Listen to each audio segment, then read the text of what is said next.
Why does the world feel more unstable and dangerous today than ever before? Every day, headlines are filled with wars, tensions, and conflicts. The war in Ukraine, the Gaza crisis, attacks in the Red Sea, rising China-Taiwan tensions, and border disputes between India and China. The real question is this: are these just random events? Or has the world entered a new phase of global power struggle? In this video, we will break down, in simple and clear terms, why the world is becoming more volatile and what the future may look like. After the Cold War ended in 1991, the world entered what is known as a unipolar phase.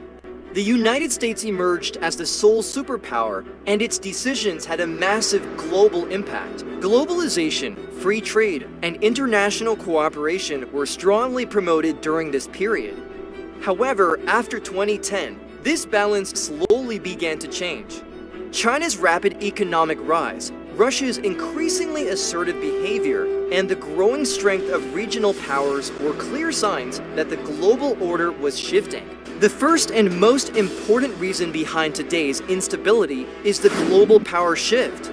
Over the last 3 decades, China has transformed from a manufacturing hub into a major global power. Its economy, military strength, and technological capabilities have expanded rapidly.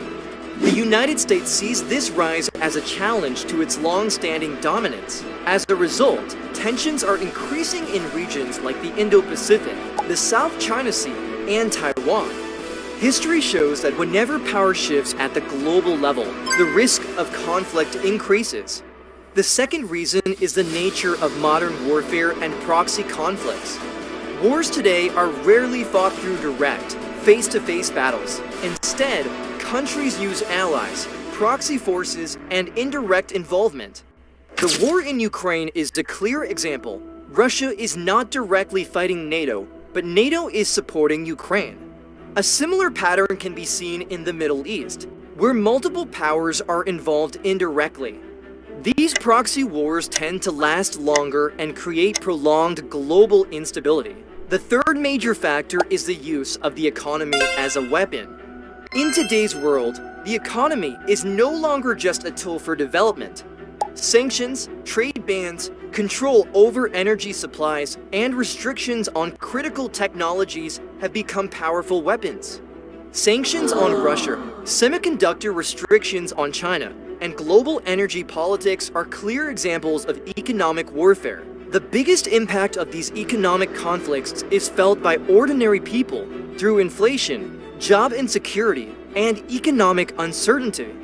Now, let's talk about India's position in this changing world order.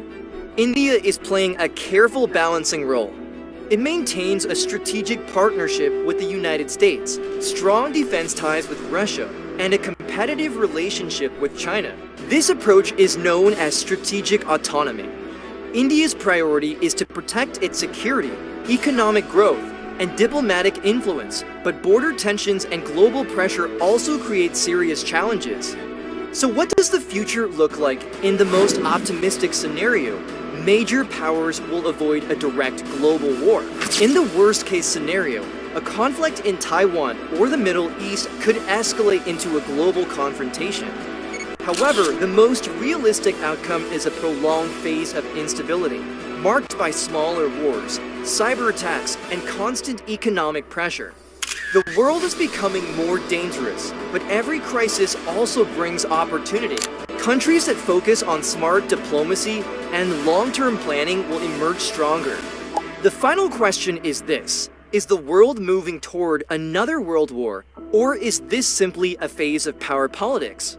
Share your thoughts in the comments and subscribe to the channel for more in-depth global explainers.